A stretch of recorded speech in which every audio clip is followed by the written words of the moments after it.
नमस्कार दोस्तों, मैं हूं सचिन और स्वागत है आप सभी का आपके अपने YouTube चैनल वायरल एडु इन्फो में। दोस्तों एमपी बोर्ड 10th और 12th क्लास के बहुत सारे बच्चों के यहाँ पे सप्लीमेंट्री एग्जाम से रिलेटेड बहुत सारे डाउट यहाँ पे आ रहे थे। तो इस वीडियो में दोस्तों मैं आपके सभी प्रकार के जो डाउट है कि आपका एग्जाम कब होगा, आपका टाइम टेबल कब आएगा, आपका जो फॉर्म है आपको किस तरीके से भरना है, फॉर्म की फीस कितनी लगती है, कौन कौन से बच्चे जिनको यहाँ पे सप्लीमेंट्री का फॉर्म भरना पड़ेगा अगर आप एक विषय में फेल हो जाते हैं या फिर 2 विषय में फेल हो जाते हैं, इस वीडियो में दोस्तों मैं आपको पूरी डिटेल जानकारी दूंगा। वीडियो को पूरा जरूर देखिएगा, बिल्कुल भी आप स्किप मत करिएगा। पहले दोस्तों हम लोग बात करते हैं, अगर आप 10th क्लास के स्टूडेंट है चाहे आप 12th क्लास के स्टूडेंट है, आप कितने विषय में यहाँ पे फेल हो जाते हैं तो यहाँ पे आपको सप्लीमेंट्री का जो फॉर्म है ये आपको फिल करना पड़ेगा। सबसे पहले दोस्तों हम लोग बात करते हैं क्लास 10th वाले स्टूडेंट की। अगर आप दोस्तों 10th क्लास में किसी एक विषय में यहाँ पे आप फेल हो जाएंगे तो आपको किसी प्रकार का यहाँ पे कोई भी आपको फॉर्म नहीं भरना पड़ेगा। आप सभी को पता है कि जो आपका 10th क्लास का रिजल्ट है वो आपका बेस्ट ऑफ 5 से बनता है, यानी कि दोस्तों अगर आप एक विषय में आप फेल हो जाएंगे तो यहाँ पे आप पास माने जाओगे।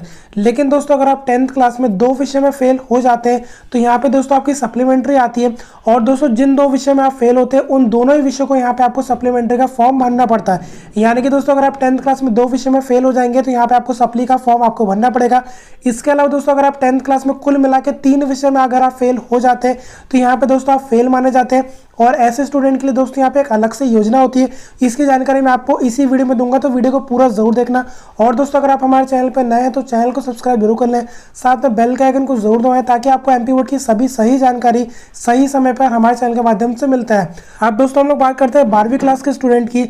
अगर आप 12th क्लास के स्टूडेंट हैं और दोस्तों अगर आप 12th क्लास में किसी एक विषय में यहाँ पे आप फेल हो जाते हैं तो यहाँ पे आपकी सप्लीमेंट्री आती है, और यहाँ पे दोस्तों आपको सप्लीमेंट्री का फॉर्म भरना पड़ता है। इसके अलावा दोस्तों अगर आप 12वीं क्लास में एक से ज़्यादा विषय में, यानी कि दोस्तों अगर आप 2 विषय में या फिर 3 विषय में आप फेल हो जाते हैं तो यहाँ पे दोस्तों आप फेल माने जाते हैं, और यहाँ पे आपको सप्लीमेंट्री का फॉर्म नहीं भरना पड़ता है। आपके लिए दोस्तों यहाँ पे एक अलग से योजना है जो कि एमपी गवर्नमेंट के द्वारा स्पेशली यहाँ पे लॉन्च की गई थी, तो इसकी जानकारी मैं आपको आगे दूंगा। आप दोस्तों बात करते हैं, अगर आप 10th क्लास में 2 विषय में फेल है, अगर आप इसके अलावा दोस्तों अगर आप 12वीं क्लास में एक विषय में फेल है तो यहाँ पे आपको सप्लीमेंट्री का फॉर्म भरना पड़ेगा।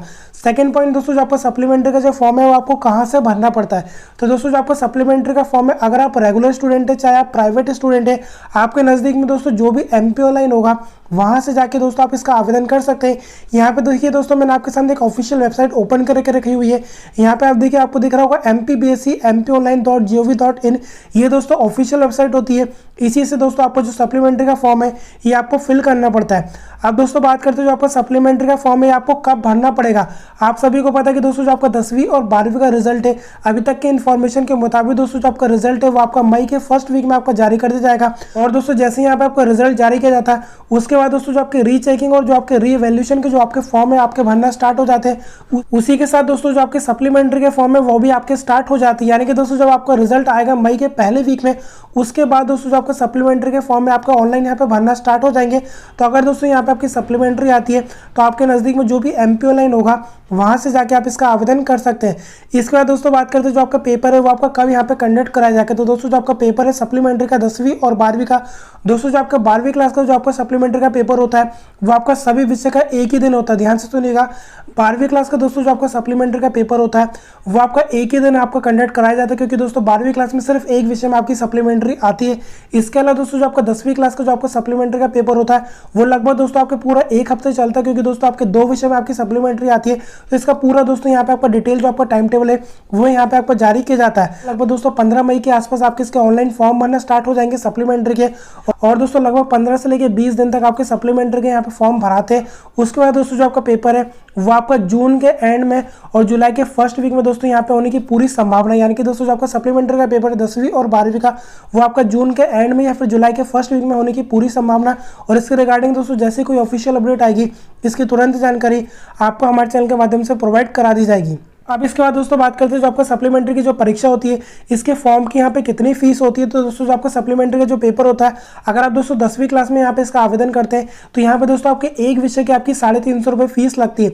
यानी कि दोस्तों अगर आपको 10वीं क्लास में यहाँ पे सप्लीमेंट्री आती है तो आपको 2 विषय का फॉर्म भरना पड़ेगा, जिसकी दोस्तों यहाँ पे आपकी 700 रुपये फीस लगेगी। साथ में 25 रुपये यहाँ पे आपका पोर्टल चार्ज लगता है, यानी कि कुल मिला के आपको 725 रुपये देना पड़ता है। इसके अलावा दोस्तों अगर आप 12वीं क्लास में है तो यहाँ पे आपकी 350 रुपये इसकी फीस होती है। 25 रुपये दोस्तों यहाँ पे आपका पोर्टल चार्ज होता है, यानी कि दोस्तों कुल मिला के आपको 375 रुपये यहाँ पे आपको देना पड़ता है। इसके बाद दोस्तों जो आपका एग्जाम पैटर्न है, जो आपका सिलेबस है, जैसा दोस्तों आपका मेन एग्जाम होता है सेम वैसा ही रहता है, किसी प्रकार के यहाँ पे आपको कोई बदलाव नहीं रहता है। उसी डिफिकल्टी लेवल का दोस्तों यहाँ पे आपका पेपर आपका कंडक्ट कराया जाता है। तो दोस्तों अगर आपको ऐसा लगता है कि आप किसी विषय में यहाँ पे आप फेल हो सकते हैं, आपको अंदाजा हो रहा होगा, अगर आपको ऐसा लगता है कि आपकी सप्लीमेंट्री आने वाली है, तो दोस्तों आप अच्छे तरीके से यहाँ पे आप तैयारी करिएगा, क्योंकि दोस्तों यहाँ पे जो आपका रिजल्ट आएगा 10वीं और 12वीं का, उसके बाद दोस्तों यहाँ पे आपको सिर्फ 1 महीने का यहाँ पे आपको समय मिलता है। इसके अलावा दोस्तों जो आपकी सप्लीमेंट्री की जो मार्कशीट है, उसके रिगार्डिंग भी बहुत सारे बच्चों के यहाँ पे डाउट आते हैं। तो दोस्तों अगर यहाँ पे आप सप्लीमेंट्री का पेपर देते हैं, तो यहाँ पे दोस्तों आपको अलग से सप्लीमेंट्री की मार्कशीट दी जाती है, जिसमें दोस्तों यहाँ पे आपको जो सप्लीमेंट्री है वो आपका मेंशन होता है। अब इसके अलावा दोस्तों बात करते हैं हम लोग ऐसे बच्चों की जो कि 10th क्लास में 2 से ज़्यादा विषय में फेल हो जाते हैं, उनको दोस्तों यहाँ पे आपका फेल माना जाता है। इसके अलावा दोस्तों 12वीं क्लास में अगर आप 1 से ज़्यादा विषय में यहाँ पे फेल हो जाते हैं, तो यहाँ पे आपका फेल माना जाता है। तो दोस्तों इन सभी बच्चों के लिए मध्य प्रदेश में एक स्पेशल योजना चलाई जाती है, जिसको दोस्तों यहाँ पे आपको रुक जाना नहीं योजना बोला जाता है। दोस्तों जो यहाँ पे आपका 10वीं और 12वीं का जब आपका रिजल्ट आता है, जब आपके सप्लीमेंट्री के यहाँ पे आपका एग्जाम फॉर्म भरा थे, ठीक उसी समय दोस्तों जो आपकी रुक जाना नहीं योजना है, इसके भी यहाँ पे आपके ऑनलाइन फॉर्म भराए जाते हैं। तो दोस्तों अगर आप 10th क्लास में या फिर अगर आप 12वीं क्लास में फेल हो जाते हैं, दोस्तों जितने विषय में यहाँ पे आप फेल होते हैं, सिर्फ आपको उतने विषय का यहाँ पे आपको फॉर्म भरना पड़ता है और सिर्फ उतने विषय की दोस्तों यहाँ पे आपकी परीक्षा होती है। और इसकी भी दोस्तों जो आपका रिजल्ट है वो आपका तय समय पे, यानी कि दोस्तों आपका लगभग जुलाई और अगस्त के बीच में आ जाता है। तो इस हिसाब से अगर आप 10th क्लास में या फिर 12th क्लास में फेल हो जाते हैं और अगर आपको अपना 1 साल यहाँ पे बचाना है, तो दोस्तों जो रुक जननी योजना होती है उसके माध्यम से यहाँ पे आप दोबारा परीक्षा दे सकते हैं। सिर्फ जिस विषय में दोस्तों आप फेल हुए हैं उन्हीं के आपको एग्जाम देने पड़ते हैं। और उसके बाद दोस्तों जो आपका रिजल्ट है यहाँ पे आपको जारी कर दिया जाता है। लेकिन दोस्तों इसमें जो आपको मार्कशीट मिलती है वो आपको MP बोर्ड की नहीं मिलती है, वो आपको MP ओपन बोर्ड की मिलती है, क्योंकि दोस्तों जो आपकी रुक जननी योजना है वो आपकी MP ओपन बोर्ड के द्वारा यहाँ पे आपकी कंडक्ट कराई जाती है। और दोस्तों अगर आपको रुक जननी योजना की मार्कशीट के रिगार्डिंग किसी प्रकार का कोई भी डाउट है, तो इसकी दोस्तों जो वीडियो है हमारे चैनल पे यहाँ पे पहले से अपलोड है। आप चाहे तो दोस्तों आप यूट्यूब पर सर्च करिएगा रुक जननी योजना मार्कशीट वायरल एडु इन्फो, तो दोस्तों जो हमारी वीडियो है वो आपको देखने को मिल जाएगी। और इसके अलावा दोस्तों अगर आपको सप्लीमेंट्री की परीक्षा साथ में जो आपकी रुक जननी योजना है इसके रिगार्डिंग किसी प्रकार के यहाँ पे कोई भी डाउट है, तो वीडियो को कमेंट बॉक्स में कमेंट जरूर करेगा। मैं आपके सभी सवालों के जवाब देने की पूरी कोशिश करूंगा।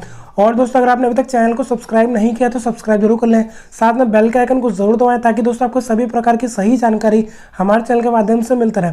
अगर आपको वीडियो अच्छा लगा तो वीडियो को लाइक जरूर करना, और दोस्तों इसे अपने सभी दोस्तों के साथ फेसबुक और व्हाट्सएप पर शेयर जरूर करना, ताकि सभी तक इन्फॉर्मेशन पहुंच जाए। क्योंकि दोस्तों बहुत सारे बच्चों को सप्लीमेंट्री एग्जाम के रिगार्डिंग बहुत सारे यहाँ पे डाउट रहते हैं। फिलहाल इस वीडियो में इतना ही। Thank you for watching, thank you so much. उम्मीद करता हूँ कि दोस्तों आप सभी का रिजल्ट अच्छा है और आपको सप्लीमेंट्री साथ में जो रुक जननी योजना है इसके फॉर्म ना भरना पड़े। Thank you for watching, thank you so much.